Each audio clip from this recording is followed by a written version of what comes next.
Today we're going to take a look at the spring games, red team versus white team, what players are playing on which side, and who you will not see play in the spring game, and all that's coming up after the bumper. What do you mean you don't subscribe to my son's YouTube channel? Mama, no! Just snap the damn ball, RJ. What's up, kid folk? It's RJ Young. I am not on a step mill. Consider hitting the like and subscribe button because I upload a video every single day.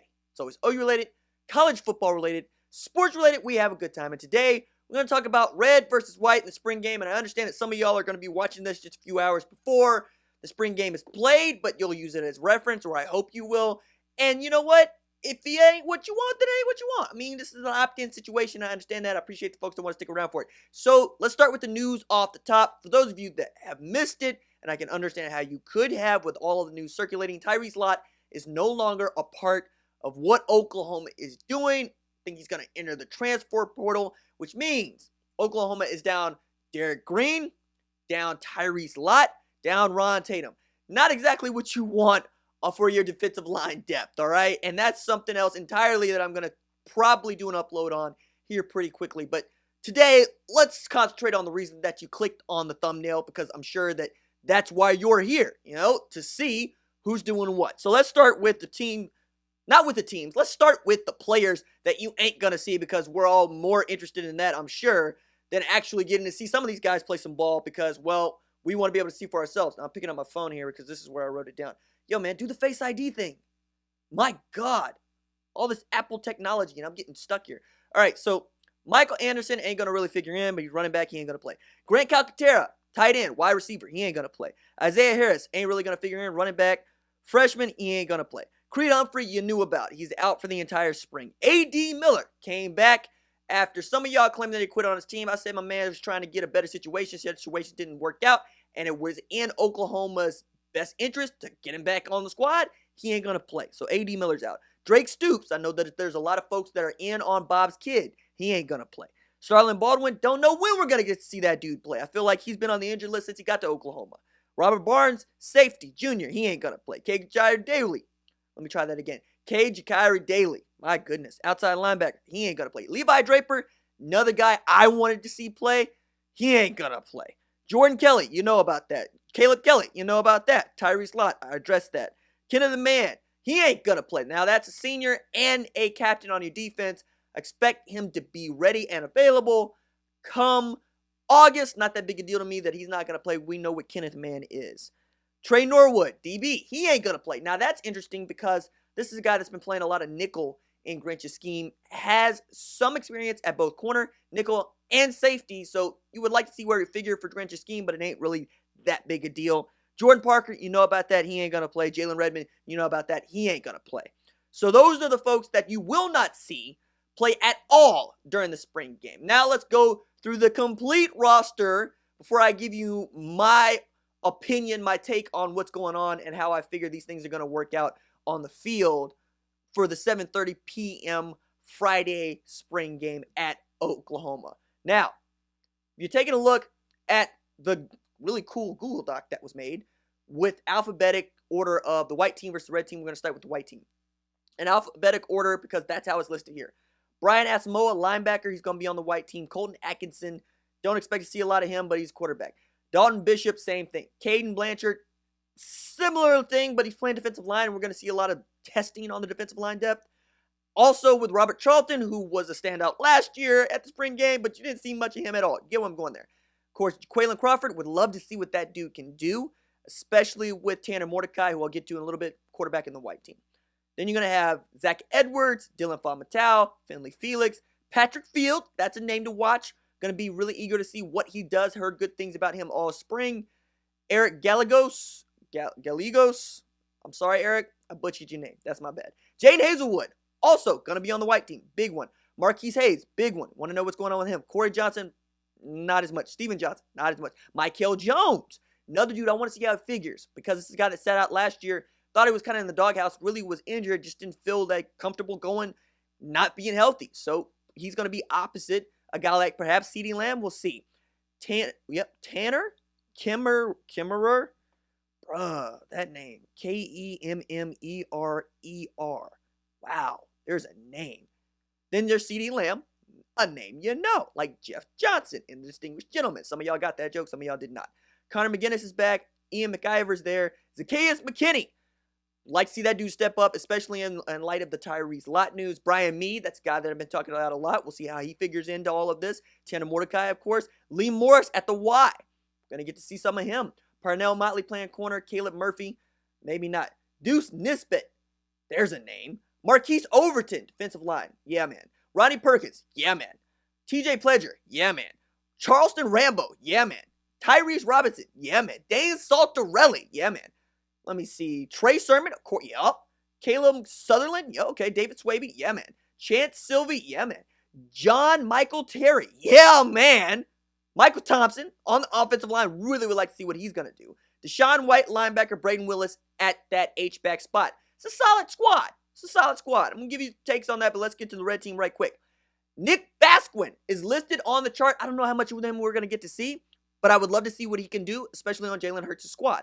Nick Bonito, another dude I want to see a lot of. Traden Bridges, dude I want to see a lot of. Gabe Burkich for all you kicker-punter types out there. Justin Broyles, would love to see what he's able to do. Kennedy Brooks, same difference. Trey Brown, again, we know who he is, but it's nice to see him playing.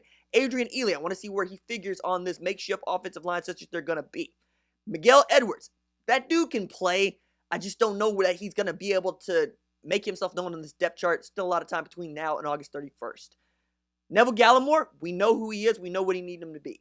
Julian Goins, not so much. Jeremiah Hall, you better fight for a job, Jeremiah. That's where it is right now. With them moving Braden Willis over with him, he's got to fight for a job. Jalen Hurts, you know what time it is there. Mark Jackson at outside linebacker. I think he needs to make some noise in this game, especially with the depth you have at that rush linebacker position. Troy James has an opportunity to make himself known, perhaps become the number 2, number 3 guy on the depth chart behind a Neville Gallimore.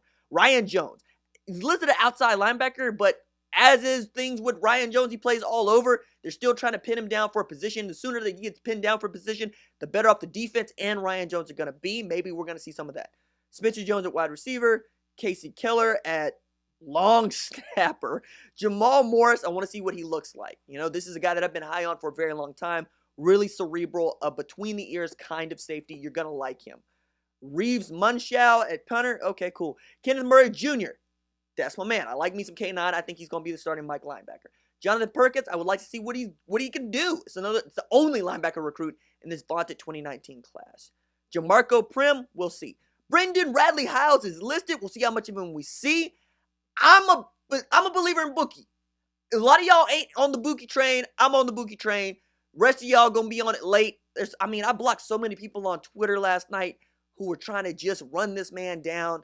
If you're judging him on his true freshman season, I can't help you. I just can't. Bryce Roberts, that's a guy that they wanted to see at OLTE. We'll see. Tanner Schaefer at quarterback. Josh Schneck. Man, I'm going to mess that up too. My bad, Josh. Daryl Simpson at offensive line. Yeah, I want to see what he's got. Devin Staten, another guy. Austin Stogner. We'll really love to see. Oh, Austin Stogner, Jalen Hurts. Yeah, man. Laron Stokes at defensive line. Yep, heard good things about him. Eric Swinton, offensive line. Good things about him. A lot of people want to know what's going on with Isaiah Thomas. Isaiah Thomas went to my alma mater at Tulsa Memorial. That's my man. Kobe Tillman out of Bixby. Know a lot of people are really high on him at H-back. Maybe he could usurp Jeremiah Hall. Jeremiah Hall, you got a lot to prove, dog. Delarian Turner-Yell, heard good things. Really thin at safety. Should play a lot of snaps. Bray Walker, Daryl Simpson on the same line, y'all. I like it. Theo Weiss at wide receiver. Ooh, that's unfair. Clayton Woods. That's your red team right there, man. I mean, goodness me. So, upon first glance, the thing that stuck out to me about the red team, that be Jalen Hurts' squad, is you're going to have Kennedy Brooks in the backfield with Jalen Hurts, and then he's going to have Trajan Bridges, Austin Stogner, and Theo Weiss at his disposal. So, depending on how they line up, you could see Trajan and Theo Weiss opposite each other with Austin Stogner in the Y, and that's going to be a very formidable passing attack. But Tanner Mordecai is going to have CeeDee Lamb and Trey Sermon at his disposal, and that should be a lot of fun. You also got, on the white team, Jaden Hazelwood. So that's going to be fun. Rush linebacker, Ronnie Perkins, and Deshaun White also on the white team. So those dudes are going to be coming after the blue jersey, but Jalen Hurts. That's going to be a lot of fun to watch. I'm not necessarily certain of what we're going to be able to see, except that you're going to play 2 20-minute halves, and that'll be that, right? I mean, yeah, the format is basically similar to last year's with a little longer session of 20-minute halves featuring a traditional scoring system. I think the plan is to get him in the flow of the game, get him off the field. Nobody wants a Trey Sermon incident like last year. I'm encouraged by how many of these guys are at least listed. I don't know how many of them that we can expect to see play a whole lot of snaps, but I do like the way the teams are divvied up. I think they did a really good job with that. I like the idea of putting Bray Walker and Darrell Simpson on the same offensive line, blocking for Jalen Hurts. I really enjoy that.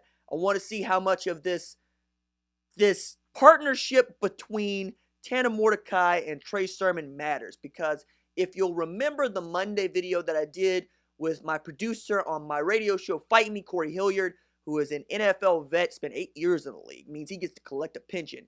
He was at Oklahoma's practice as a middle school coach at the coaches clinic, and he got to see Tanner Mordecai and Trey Sermon run his own read, and apparently Tanner Mordecai took it 70 yards to the house. Maybe we'll see something like that in the spring game. Outside of that, I mean, let's hope for some good times. I don't know what you're going to draw from a scrimmage. I know that everybody's going to try to draw something, myself included, but the way that these things usually end up is not the way that they end up in the preseason. It's just a lot of fun. We're all starved for football. We're all starved for watching the team, let alone getting information about the team, and I understand that. But I hope this was good enough for you to get you set for the spring game. We'll have more to talk about after the spring game. All right, that's it for me. Deuces.